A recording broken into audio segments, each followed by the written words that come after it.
Muy buenas tardes a todas, a todos. Una enorme gusto nuevamente, digamos, de estar en este espacio de reflexión colectiva que se ha transformado la propia Sociedad Argentina de Pediatría y este salón en particular, donde hemos a lo largo de estos muchos años, digamos, reflexionado en distintos momentos sobre la problemática de nuestros niños, niñas y adolescentes, siempre pensándolo desde una perspectiva integral, desde una perspectiva de que lo que una sociedad reflexiona, hace, organiza, define, digamos, para su infancia, habla fundamentalmente y primero que nada sobre la propia sociedad que tenemos y la que queremos construir. Hoy en particular, digamos, me toca una mirada muy particular, que es estar acompañando esta especie de trayectoria a lo largo de muchos años, de repente con el privilegio de estar mirándolo desde el Ministerio de Salud de la Nación, que uno podría decir es siempre y absolutamente una especie de desafío. En algún momento dado decíamos, es como si te convocaran a la selección nacional, digamos, o sea que no importa ni siquiera si te invitan a estar en el banco o si jugás en el último minuto, digamos, es algo absolutamente imposible de rechazar, más bien al contrario. Pero en el contexto de las cosas que nosotros hemos compartido acá, cotidianamente y en eventos tan importantes, es buenísimo porque anticipa la conferencia incluso que iba a dar. En el contexto que podríamos decir, bueno, aún incluso hablando de lo mismo, nunca es lo mismo porque la propia realidad se mueve a una velocidad más rápido incluso que nuestra capacidad de interpretarla. Y entonces yo diría, digamos, que necesariamente planteando la problemática de derechos y la problemática de lo que significa el impacto de los derechos sobre la política pública, digamos, quizá casi ha pasado desapercibido para la sociedad argentina y en el contexto de las cosas múltiples que nos han estado pasando, porque estamos en época electoral, etcétera, etcétera, casi así como por debajo se ha pasado ni más ni menos, digamos, que la entrada en vigencia del nuevo Código Civil y Comercial en la República Argentina. Bueno, somos todos y muchos, o casi todos seguramente, profesionales de salud, y una parte de nuestra autoestima es que no leemos leyes, digamos, y no solo eso, sino que además pensamos que por no leerlas no tenemos que cumplirlas. Pero verdaderamente, un código civil es muchísimo más que una ley. Un código civil es el ordenamiento mismo de una sociedad.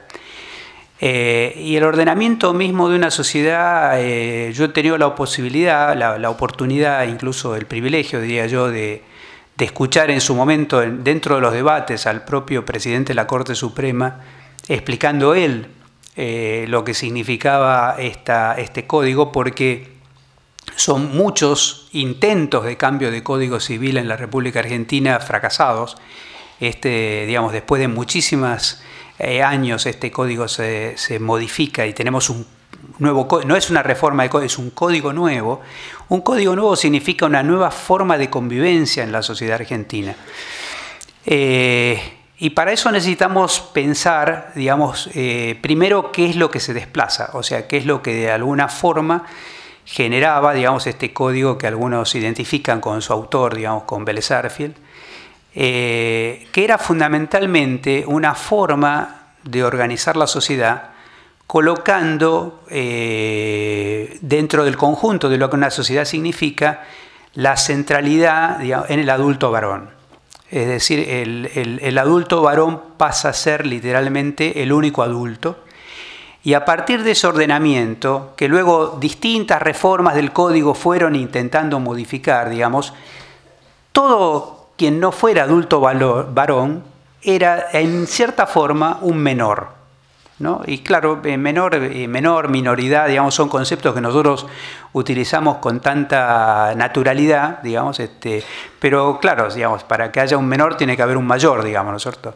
¿Y los menores quiénes eran, digamos? Y los menores eran todos los otros, o más específicamente las otras, es decir, literalmente hablando, estamos hablando de momentos en donde, digamos, una mujer no podía votar, donde una mujer no podía tener una cuenta bancaria, donde, digamos, todo lo que significa, y de la misma manera los adultos mayores, y de la misma manera los niños, que naturalmente eran menores.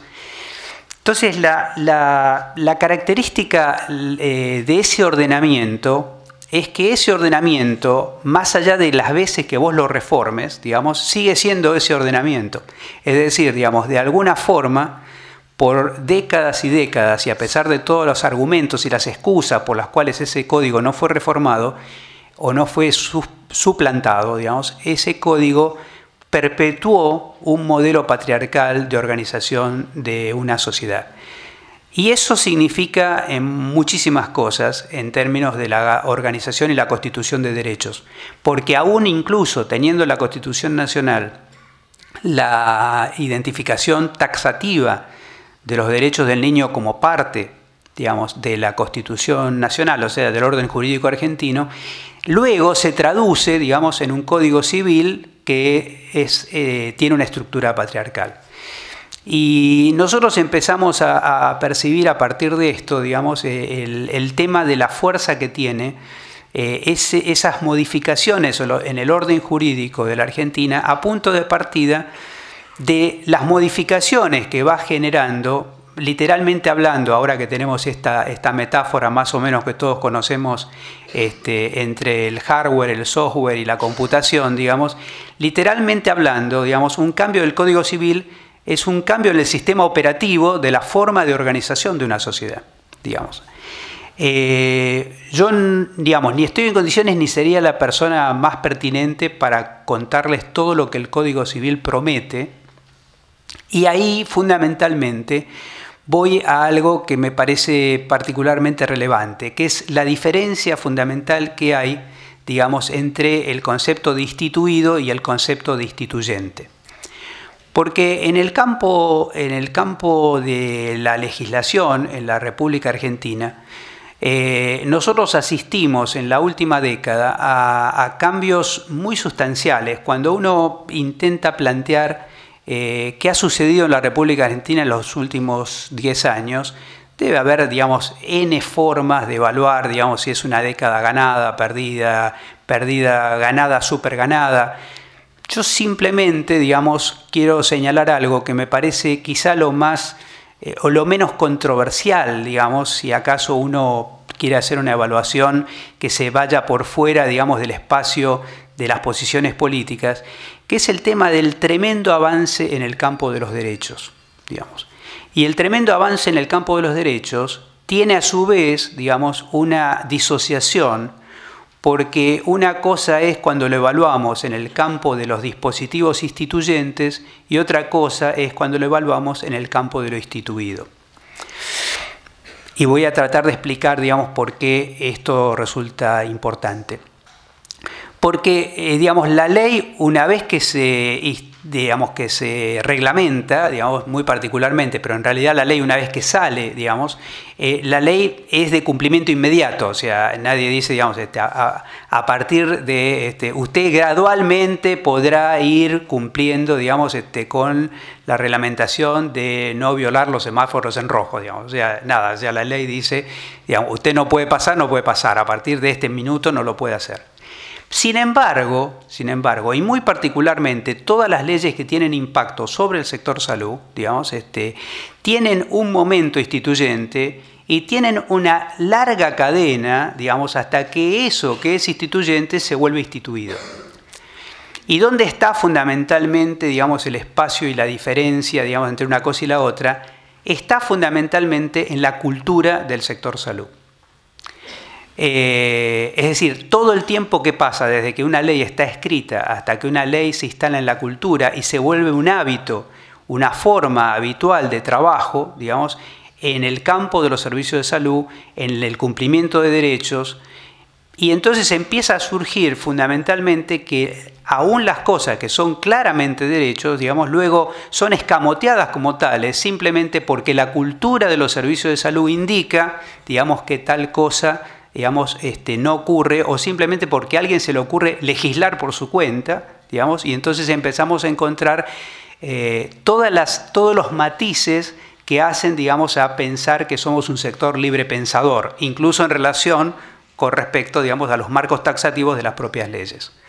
Todo lo que estoy diciendo puede ser abstracto hasta que uno lo traduce en cosas concretas. Y empiezo a traducirlo en cosas concretas. La primera cosa, tenemos la ley de migraciones más progresista de América Latina, digamos.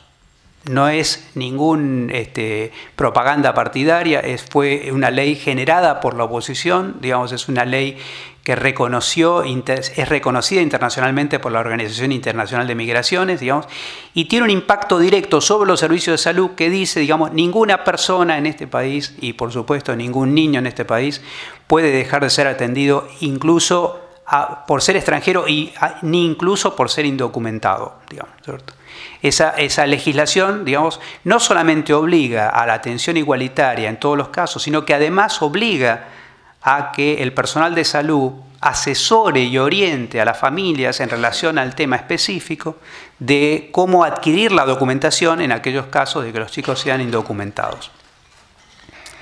A mí me encantaría saber quién de ustedes conoce, digamos, capacitaciones que se hayan realizado en los servicios de salud para que el personal de salud sea capaz de orientar a la población sobre cómo, digamos, documentarse. Cómo podrían documentarse los chicos que llegan indocumentados a los servicios de salud, digamos, ¿no? Es decir, y si eso no está ocurriendo, digamos, y si en algún momento la señora que está en el centro de salud tal se le ocurre que como no llegó la última caja de remediar, para los bolivianos no es, digamos, entonces en ese caso, digamos, simplemente nosotros estamos legislando y además de estar legislando, estamos fuera de la ley, digamos. Y si uno empieza a analizar las leyes de la década, vamos a verificar hasta qué punto el sector salud está fuera de la ley, digamos. Está cotidiana y sistemáticamente incumpliendo el marco legislativo de la última década. Y ahí podría extenderme rápidamente a salud sexual y reproductiva, podría extenderme a la ley de salud mental, podría extenderme a leyes muy específicas que tienen que ver con tabaco, que tienen que ver con epilepsia, que tienen que ver con un conjunto, digamos, amplísimo de marcos legales que se han desarrollado al punto que casi hoy, literalmente hablando, existe la tentación de sistematizarlas porque se parece mucho a un código sanitario si uno combina, digamos, el conjunto de las leyes que hemos tenido, digamos, en los últimos tiempos. Pero al mismo tiempo es muy interesante este tema porque cuando uno ve, y aprovecho para mencionar en este espacio el caso de la ley de salud mental, porque me parece realmente muy interesante, digamos, uno percibe fuertemente que en algunos casos, digamos, la problemática de salud mental tiene emergencias y tiene momentos, digamos, de desaparición de la problemática de salud mental. Casi uno tiene la sensación, digamos, de que la importancia del campo de la salud mental se comportara como una especie de delfín, digamos, o sea, hay momentos en que sale el agua, hay momentos que se sumerge en el agua, digamos. Y cuando uno empieza a buscar, digamos, las sincronías entre la ley de salud mental, digamos, y el campo de la salud en general, se imagina que cuando la salud pública florece, la salud mental también la acompaña, digamos, en esa circulación, y que en otros casos, digamos, se sumerge también porque la propia salud pública, digamos, tiene menos importancia. Sin embargo, la correlación más estricta que nosotros podemos tener en el campo de salud mental no es con las políticas de salud, sino es fundamentalmente con las políticas de derechos humanos. Es decir, hay una altísima correlación entre importancia del campo de la salud mental y la importancia que nuestra sociedad le da al campo de los derechos humanos. Y esto es algo bastante curioso porque digamos, cuando empezamos a ver el tema de los militantes de la salud mental, y por cierto que esto afecta fundamentalmente, casi estoy anticipando digamos, la charla que sigue vinculado con el tema de la medicalización de la infancia, digamos. Cuando nosotros nos acercamos digamos, a esa problemática, nos damos cuenta de que mucho de lo que hemos logrado en términos legislativos tiene que ver con actores sociales concretos. Es decir, podríamos decir así, hay un movimiento atrás de la salud mental. Pero resulta muy interesante, digamos, seguir el discurso del movimiento de salud mental, un movimiento no necesariamente único, sino polifónico, digamos, alrededor del tema de salud mental, donde aparece de repente como primer enunciado el tema, esta ley nunca va a ocurrir, o sea, nunca se va a promulgar, digamos. Finalmente, la ley ocurre, digamos. Entonces, los militantes del campo de la salud mental dicen, esta ley nunca se va a reglamentar. ¿No? Nunca se va a reglamentar. Bueno, hay una serie de factores, digamos, dentro de los cuales los que ya me han escuchado este tema, creo que tiene mucho que ver con la barbaridad que ocurrió en la Ciudad de Buenos Aires cuando fue lo del hospital Borda, digamos. Pero verdaderamente lo real es que la ley se reglamentó. Entonces uno podría decir, finalmente los militantes de salud mental lograron su objetivo y demás. No, ahí los militantes de salud mental decían, sí, se reglamentó, pero nunca se va a cumplir, ¿no? Entonces, en cierta manera, la pregunta que uno podría hacer, digamos, es cuando nosotros pensamos, en cierta manera, la articulación entre salud y derechos, digamos, ¿hasta qué punto creemos que el derecho es un campo de lucha? ¿Y hasta qué punto creemos que lograr recursos legales es al mismo tiempo lograr un objetivo? ¿Y hasta qué punto pensamos que lograr un determinado recurso legal permitiría que mágicamente, digamos, esas leyes se conviertan en realidades? O dicho de otra manera, ¿quiénes convierten en realidad las leyes? Y salvo el caso muy específico donde uno tenga una estructura policial por detrás de cada uno de los artículos de una ley, lo real es que las leyes se transforman en realidades si cada uno de nosotros continúa siendo militante, digamos, de ese marco legal. Y a mí me parece muy importante esto, digamos, para configurar el campo de los profesionales de salud. Porque en el campo de los profesionales de salud, incluso por detrás de estas palabras que son tan comunes, digamos, como es, digamos, todos seguramente somos profesionales y muchos de nosotros somos profesores, digamos, ¿no? Casi nadie analiza el origen de estas palabras, digamos, pero estas palabras nosotros las hemos transformado en somos profesionales porque tenemos el monopolio de determinadas técnicas, digamos, ¿no? Pero en realidad, en la estructura de la palabra profesor o profesional, está la raíz profesare, ¿no? Y la raíz profesare, que tiene el concepto de fe metido en el medio, muy raro, digamos, que un concepto tan laico como profesional, digamos, tenga la raíz fe, profesare, ¿no? Este profesar significa que las profesiones se organizan fundamentalmente alrededor de un sistema de valores. Y para decir que usted es profesional de salud, en cierta manera, digamos, no debería uno responder a la pregunta, digamos, sobre qué técnica tengo monopolio, sino en realidad, digamos, cuál es su causa. Es decir, cuáles son las causas que usted persigue, digamos. ¿Es usted un militante del derecho a la salud, digamos, ¿no? ¿Es usted un militante de los derechos del niño? ¿Somos nosotros militantes de los derechos del niño? Redefinidos ahora en el contexto de un nuevo Código Civil y Comercial en la República Argentina, digamos. Porque estas son las preguntas sustanciales que hacen fundamentalmente que nosotros empecemos a pensar algo que a mí me resulta particularmente consustancial, y lo voy a comentar casi en esta especie de pequeña anécdota que me voy a permitir en este contexto y dentro del tiempo que podemos compartir.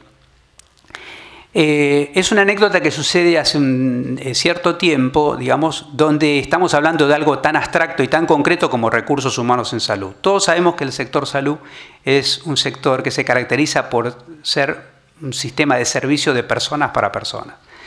Algo que todo el mundo además sabe es que este sector, cuando se tecnologiza, no reemplaza recursos humanos, sino que en realidad utiliza más recursos humanos, más fuerza laboral que el anterior, digamos. Peter Drucker suele decir de este sector, es económicamente inviable, digamos, simplemente porque, digamos, no hay sustitución. O sea, tecnologícelo usted y necesita más gente, digamos, ¿no? Mejórelo y necesita más gente trabajando allí. Pero en algún momento un docente, nos sucedió hace algún tiempo, un docente empieza a trabajar, a brindar una especie de conferencia sobre el tema de reformas y recursos humanos. Todos tenemos atrás de la palabra reforma la sensación de que el sistema de salud tiene que modificarse. Todos sabemos que tenemos deudas en el sistema de salud. Todos sabemos que el sistema de salud tiene fallas significativas y tiene fallas importantes. Todos sabemos que la fragmentación contribuye a que distintos grupos de población tengan acceso a distintos tipos de servicios de salud. Casi, digamos, no solamente como antes que decíamos 3 subsectores, ojalá el problema de fragmentación en la Argentina fueran solo 3 subsectores. Digamos, hoy tenemos una enorme fragmentación adentro de cada uno de los subsectores, digamos, podría decir así, incluso en el plan de las prepagas, digamos. O sea, no me diga qué prepaga tiene, dígame qué plan tiene dentro de su prepaga, digamos. Entonces, en esa gigantesca estratificación de la capacidad de respuesta, nosotros todos sabemos que tenemos que hacer algo, digamos, para volver a construir ciudadanía, para que haya un piso de ciudadanía igualitario para todos los argentinos y argentinas, para todos los niños, para todos los adultos, para todos los ancianos en nuestro país. En esa construcción hace falta una gigantesca reforma, pero no, en buena medida cuando hablamos de reforma, todos nosotros miramos para otro lado, como diciendo, alguien debe reformar esto, ¿sí? Y la pregunta fundamental cuando nosotros volvemos al concepto de profesores, al concepto de profesare, al concepto de profesor, de profesional, es quién es el sujeto de semejantes reformas que todos sabemos que el país necesita en términos de salud. Y vuelvo un poco a esta anécdota, porque es la anécdota que ocurre en un determinado momento en Perú, un profesor que empieza a hablar, digamos, en una conferencia, empieza a hablar en inglés, y tiene una traductora, digamos, y mientras está hablando, la traductora, que es le había puesto la embajada, digamos, empieza a traducir, pero que el señor hablaba un perfecto inglés y la traductora empieza a traducir sin entender lo que está traduciendo, digamos. Y el profesor, que era un excelente profesor, empieza a darse cuenta que nadie le entiende, o más bien que le entienden, pero que la traductora distrae porque está traduciendo otra cosa, traduciendo literalmente lo que él está tratando de decir. Cuando llega el momento culminante, digamos, en que él se da cuenta de esta situación, saca, digamos, dos materiales, o sea, adelanta su presentación en ese momento y pone fundamentalmente una idea, digamos, que a mí me ha acompañado durante muchos años, que pone 2 imágenes, digamos, la imagen del toreo y la imagen de la equitación, ¿no? Entonces dice, qué interesante el tema de la imagen del toreo, ¿no? La imagen del toreo, el juego, el toro es la reforma, digamos. En los recursos humanos en salud, los profesionales de salud, somos el torero. Y parece que el juego consiste, digamos, en matar reformas, ¿no? Es decir, todos sabemos que el sector salud debe reformarse y al mismo tiempo cada vez que hay una reforma, todos jugamos a esterilizarla, a marearla, literalmente hablando. Más de uno se ha ligado una corneada, digamos, pero así todo, digamos, al final el éxito uno podría decir en su currículum, digamos, yo he resistido tantas reformas, ¿no? Podría ser parte de la presentación curricular de cada uno de nosotros, digamos. Pero este profesor pone luego, digamos, la imagen de la equitación y dice, este es otro juego, este es otro juego. La bestia de la reforma, digamos, que es el caballo, ya no el toro al que hay que matar, digamos, es que en este juego, digamos, el caballo y el jinete saltan juntos. Y la clave de este proceso y de este salto, digamos, es la estrecha confianza entre recursos humanos y reforma. Digamos, es bastante curioso pensar qué será entrenarse en equitación, digamos, ¿no? Si se entrena el caballo, se entrena el jinete, y probablemente lo más importante es que se entrena el vínculo y la confianza entre ambos, digamos. Y entonces empieza a aparecer algo que resulta fundamental para nosotros. Nosotros decimos con ligereza, digamos, 750.000 trabajadores de salud en la República Argentina, digamos. ¿Quién no quisiera tener un partido político con 750.000 afiliados en la República Argentina, digamos, ¿no?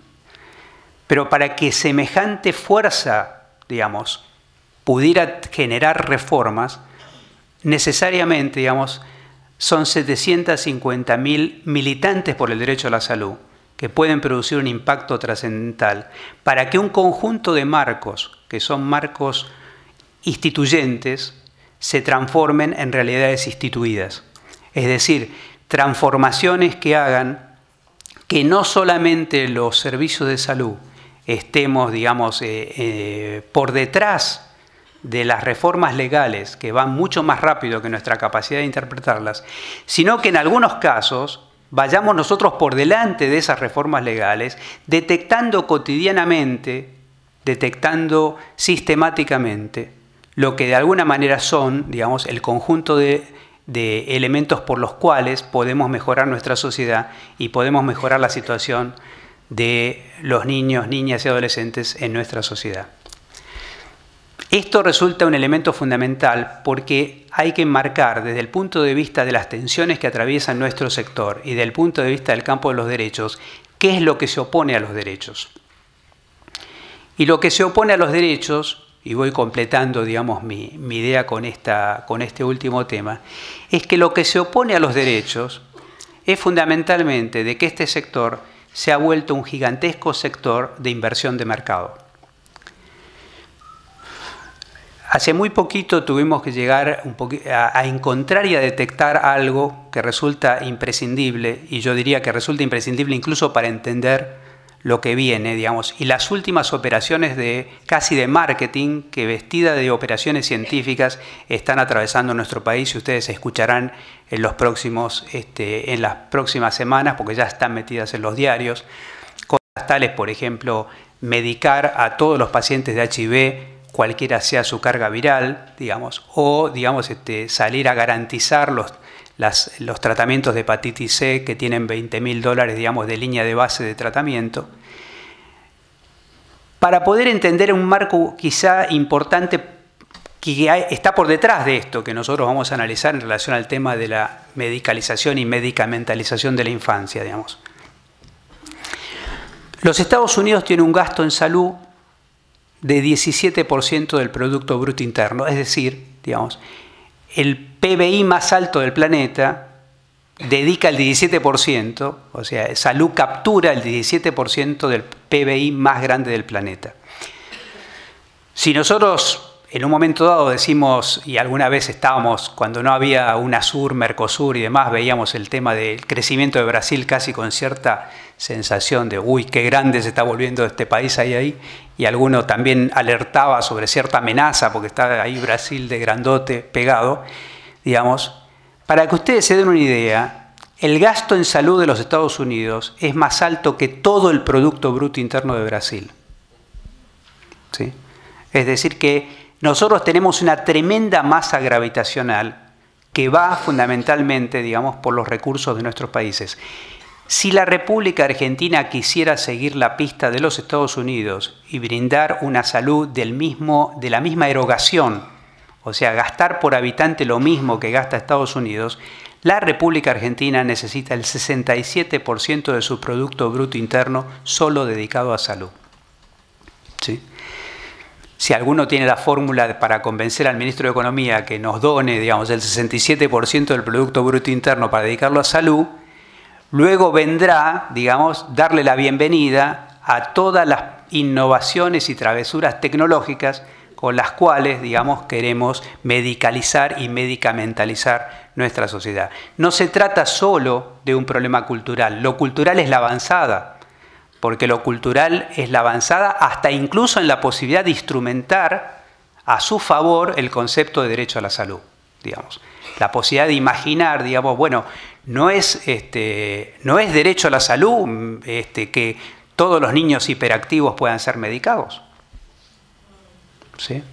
Es decir, hasta este tipo de argumentación vamos a estar escuchando, digamos, ya estamos escuchando y seguiremos escuchando cada vez más por la gigantesca expansión de esta masa gravitacional que a algunos le gustamos llamar complejo médico-industrial internacionalizado.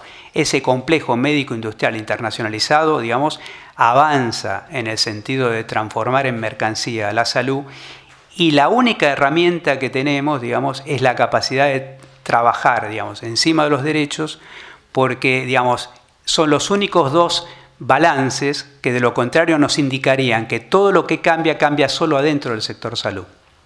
El sector salud está atravesado, digamos, por tremendas diagonales, tremendos campos de fuerza que son gigantescos, pero que además atraviesan nuestros consultorios, atraviesan nuestras salas de internación, atraviesan nuestros espacios de práctica. Esto es en buena medida lo que yo quería compartir con ustedes para señalar que, digamos, en algún momento dado, cuando reflexionábamos originalmente sobre este nombre siempre insuficiente, siempre inadecuado, recursos humanos, profesionales de salud, fuerza laboral en salud, por algún motivo no encontramos el nombre adecuado para nominarnos a nosotros mismos, en último caso, digamos, la clave está en la comprensión profunda de qué está en juego, digamos, para que 750.000 trabajadores de salud en la República Argentina nos transformemos en 750.000 militantes por el derecho a la salud. Muchas gracias.